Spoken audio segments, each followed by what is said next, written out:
Hey, bonjour, bonsoir à tous, c'est Yota et j'espère que tout va bien chez vous. Avec la sortie en salle de Ant-Man et la Guêpe Quantumania, d'ailleurs n'hésitez pas à mettre votre avis du film en commentaire, je me suis dit qu'il était temps de traverser l'Atlantique pour enfin vous présenter un des monstres aussi de la littérature, qui concurrence très clairement les mangas et la bande dessinée, à savoir les comics. Et bon Dieu, il y a du boulot aussi. Alors direction les USA à dos de libellule, préparez et enfilez surtout votre petit costume et n'oubliez pas de préparer votre armée de fourmis. Aujourd'hui messieurs dames, je vais donc vous faire une brève présentation du personnage de Ant-Man.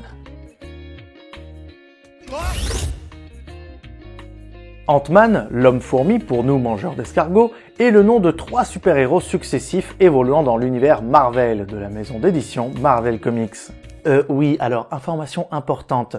Vous allez très vite comprendre que quand je parle dans le domaine du comics, je m'entends, vous allez très vite comprendre qu'il n'y a pas forcément un personnage qui est un super-héros. Il peut y avoir plusieurs personnages qui peuvent jouer plusieurs fois des super-héros différents ou un super-héros qui peut être tenu par plusieurs héros. Par exemple, là, Ant-Man, il y a eu 3 porteurs du costume. Donc, c'est pas comme dans le MCU où il y a eu pour le moment qu'un seul, entre guillemets, un et demi, mais qu'on a préféré présenter qu'un seul personnage. Voilà. D'autres exemples, je sais pas, par exemple, vous prenez Robin, par exemple, de l'univers Batman. Autant vous dire qu'il y a eu des personnages qui l'ont pris, ce rôle. Voilà. Petite parenthèse finie. Ant-Man fut créé par le scénariste et image de Marvel, à savoir Stan Lee, et le grand dessinateur de la maison, à savoir Jack Kirby. Il apparaît pour la première fois dans le comic book Tales to Astonish, volume 1, épisode 27, comic anthologie de l'âge d'argent des comics en janvier 1962, avec sous l'identité du premier porteur du costume, à savoir le docteur Henry Pym. Le personnage connaîtra un fort succès et aura donc des suites, des apparitions dans d'autres comics ou dans des dessins animés, et aura donc le droit enfin à 3 films pour le moment avec Ant-Man, Ant-Man and the Wasp et enfin Ant-Man and the Wasp Quantumania il y a 2 jours dans nos salles. Autant vous dire que le personnage a une certaine importance, mais je dois avouer que dans le MCU, ils l'ont un petit peu transformé en Gogol Clown, mais passons ça, commençons à voir un petit peu plus en détail.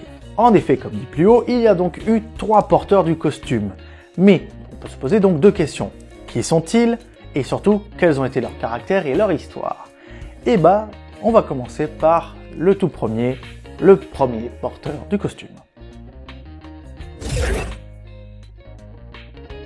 Le docteur Henry Pym, dit Hank Pym, est donc le premier homme-fourmi et l'un des membres fondateurs de l'équipe de super-héros connue de tous, à savoir les Vengeurs.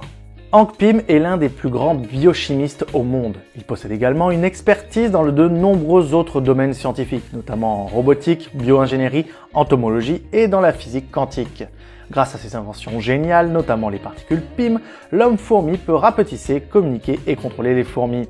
Même si certaines ont failli coûter la vie à de nombreuses vies, puisque notre cher créateur est aussi le génie qui a fait naître Ultron. Je vous ai dit qu'ils avaient pris quelques libertés entre les comics et les films. La nature de ces pouvoirs est donc due aux particules Pym, qui n'ont pour le moment pas encore bien été expliquées clairement. Initialement, Hank Pym respirait un gaz ou buvait un sérum contenant ces particules. Après inhalation ou ingestion de ces particules, celles-ci interagissent avec le champ électrique de son cerveau, créant un nouveau champ qui réduisait alors sa taille. Il peut donc se rétrécir à la taille d'une fourmi sans réduire son corps grâce au costume et aux particules, mais peut encore plus rétrécir jusqu'à même atteindre une taille inframicroscopique, c'est-à-dire une taille trop petite pour pouvoir être observé même avec un microscope optique. Et s'il essaye d'aller encore plus loin, il atteindra donc une taille si infime qu'il serait alors projeté dans un autre monde, à savoir celui du microvert, à savoir le monde subatomique, le monde quantique. Cependant, malheureusement, à force d'utiliser les particules Pym, son cerveau commence à avoir des dommages irréparables. Il décide alors d'abandonner l'identité de l'homme-fourmi pour ensuite devenir par la suite Giant Man, Goliath ou encore Yellow Jacket. Et enfin, dans le MCU, on peut le voir puisqu'en effet, il est joué par Michael J. Douglas qui est donc dans le MCU le premier porteur du Ant-Man. Mais bon, il a porté que très peu de temps, donc on va considérer comme le 0,5 Ant-Man du MCU. Autant faire dans le petit aussi.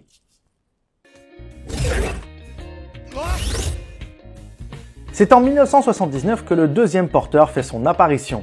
Scott Edward Lang est un voleur repenti qui fut membre des Vengeurs et en plus des 4 Fantastiques. Alors oui, pour ceux qui n'arrivent pas à suivre, oui, l'équipe des 4 Fantastiques n'a jamais trop été 4. Il y a eu beaucoup plus de représentants de cette équipe aussi. Voilà, c'est les comics. Moins instable que Pym, Lang cherche à réintégrer la société et à s'occuper de sa fille Cassie.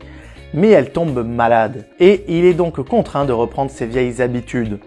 Il entre par effraction sans le savoir chez Hank Pym et lui vole le costume d'Ant-Man. Il se met alors à la recherche de la seule personne capable de sauver sa fille, à savoir le docteur Sondheim. Celle-ci est prisonnière de Darren Cross, un mania devenu un monstre de muscles. Dans cette aventure, Lang croisera la route de Hank Pym, dissimulé sous le costume du Yellow Jacket. Après avoir vérifié que Scott en fera bon usage, Hank lui donne donc sa permission de le garder et de l'utiliser. Un nouvel Ant-Man pour une nouvelle génération. Et c'est bien évidemment cette histoire qui a inspiré le scénario pour l'adaptation au cinéma en 2015 de Ant-Man, qui sera joué là ici par Paul Rudd. Et en plus, il commence à avoir une petite présence. En effet, on l'a donc vu dans les 3 films qu'il a sortis, à savoir Ant-Man, Ant-Man and the Wasp, Ant-Man and the Wasp Quantumania qui est sorti il y a 2 jours. Mais il a été aussi présent dans d'autres périodes. Rappelez-vous, il a été déjà présent dans Captain America Civil War et dans le dernier film, si ce n'est le meilleur des 4 Avengers, à savoir Avengers Endgame. Et en plus de ça, ça va être lui qui va un petit peu amener, même si Loki l'a déjà fait, mais va clairement nous amener l'un des méchants de cette nouvelle saga. Mais on en reparlera plus tard. Enfin, un dernier Ant-Man est arrivé sur la scène, mais il est clairement différent des 2 autres. Eric O'Grady apparaît à la suite de la série intitulée The Irredeemable Ant-Man, écrite par Robert Kirkman et dessinée par Philip Lester, où est mis en scène celui qui deviendra donc le 3e porteur du costume. En effet, en 2006, Robert Kirkman imagine donc le 3e avatar d'Ant-Man. Contrairement à Hank Pym et à Scott Lang, celui-ci est un homme sans morale, égoïste et prompt à mentir. O'Grady est un agent de basse catégorie au SHIELD, et les conditions dans lesquelles il devient Ant-Man sont tragiques, et je vais donc vous la raconter. Avec son ami Chris McCarthy, il devait protéger le laboratoire de Hank. Sous l'effet de la panique, O'Grady assomme Pym. Chris trouve alors le tenue d'Ant-Man et rétrécit, mais périt dans une attaque l'opposant à l'organisation criminelle Hydra, ennemi juré de SHIELD. O'Grady devient donc Ant-Man en empruntant donc le costume à son ami décédé. Et en plus de ça, on peut rajouter à ce malheur-là qu'il est mort ensuite en voulant sauver un enfant. Bon, au moins ça lui rattrape un petit peu tout ça, mais bon, l'histoire du dernier Ant-Man n'est pas non plus la plus belle, quoi. Elle est un peu tragique. Mais en effet, qu'il soit schizophrène, égoïste, menteur, voleur ou juste sauveur de l'humanité, Ant-Man reste l'un des héros les plus humains de l'univers Marvel. En effet, si on regarde, il n'est pas riche, il ne possède pas des pouvoirs cosmiques, ce n'est pas un dieu, et il ne s'est pas pris des rayons gamma de tout partout pour devenir un énorme monstre de muscles. Il reste un homme vivant, doté d'un intellect assez fort, mais qui reste dans un monde très humanisé, avec les enfants, la famille, etc. Bref, la vie d'un homme humain dans un monde rempli de super-héros. Au niveau des autres protagonistes, on en a quand même quelques-uns qui sont devenus récurrents. La Guêpe est un des personnages les plus récurrents de l'univers d'Ant-Man, et pour cause puisqu'en effet le personnage n'est autre que la femme de Hank Pym, à savoir Janet Van Dyne.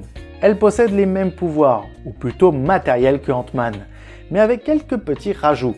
En effet, Janet se voit implanter des ailes de guêpe et une antenne via des cellules qui l'ont fait muter, qu'elle peut donc utiliser lorsqu'elle est rétrécie.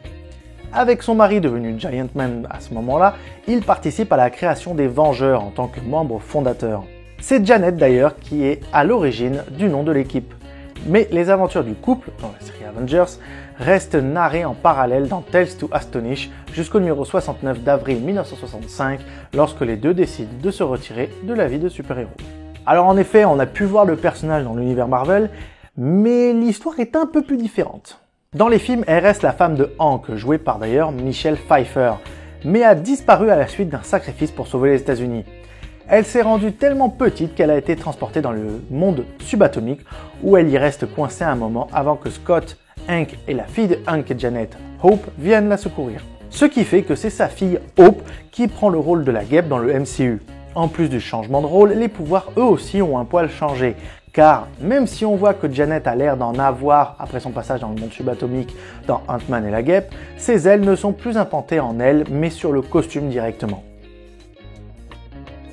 David Cannon alias Whirlwind, également appelé l'homme toupie ou cyclone, est un super vilain créé par Stan Lee et Jack Kirby et est apparu pour la première fois dans le Tales to Astonish 50 en 63. Il est un mutant possédant des réflexes, une coordination et un équilibre parfait, et est totalement insensible au vertige. Il se sert de ses pouvoirs pour devenir un super criminel.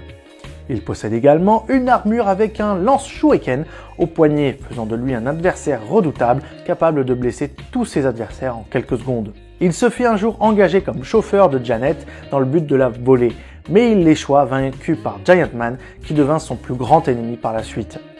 Il passe aussi par d'autres comics contre d'autres super-héros, mais on n'est pas là pour parler de cela. Darren Cross est un personnage créé par John Byrne et David Michelinie. Il apparaît pour la première fois dans le numéro 47 de Marvel Premiere en avril 1979. Il est le PDG de Cross Technological Enterprises et l'un des principaux ennemis du deuxième Homme-Fourmi, à savoir Scott Lang. Dans le MCU, il est joué par Corey Stoll, qui joue également un Yellow Jacket méchant. Bon, c'est un cliché et Marvel ne déroge pas à la règle. Elias Starr, alias Egghead, est un super vilain créé par Stan Lee et Jack Kirby et en plus de ça, Larry Lieber. Le personnage de fiction apparaît pour la première fois dans le comic book Tales to Astonish 38 en décembre 62. Le personnage a été l'ennemi juré du professeur Henry Pym, alias Homme-Fourmi, mais pas que puisqu'il fut un ennemi des Vengeurs en entier, alors qu'il n'a pas de pouvoir.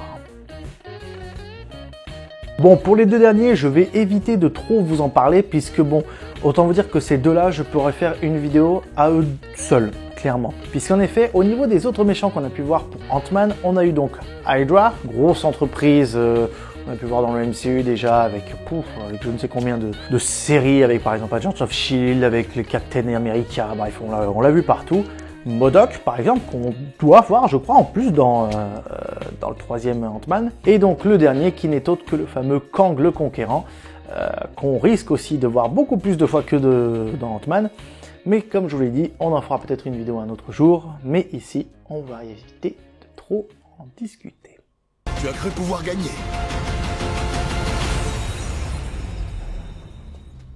Pas besoin. Du moment qu'on perd tous les deux.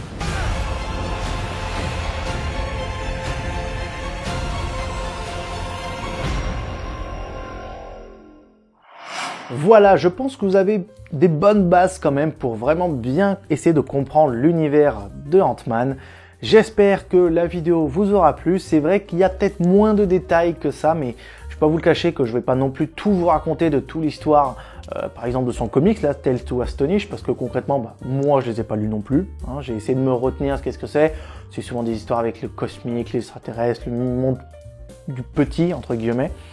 Donc voilà, donc c'est surtout vous présenter, on va dire, toute l'histoire du personnage, combien on a eu, quelle c'était leur mission, etc. Voilà, donc c'était vraiment juste pour vous présenter ça.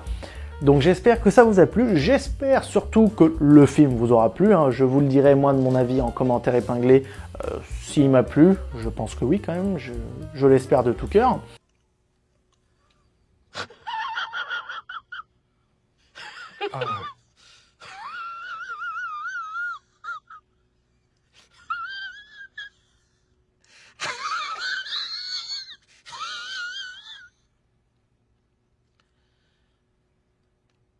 Mr. Conrad, you my friend. Et puis bah écoutez, on se retrouve vendredi prochain pour une toute nouvelle vidéo. N'hésitez pas, si vous avez des réflexions ou des conseils à me donner, n'hésitez pas à les mettre en commentaire. N'hésitez pas à mettre un pouce bleu, à vous abonner, à mettre la cloche et surtout n'oubliez pas de partager. C'est important si vous aimez mon travail de partager sur les réseaux sociaux, que ce soit sur Instagram, TikTok et maintenant Twitter. J'ai maintenant un Twitter aussi en plus de ça. Donc n'hésitez pas à partager sur les réseaux sociaux. C'était Eyota en direct de la toile et à bientôt dans le monde subatomique. Ciao!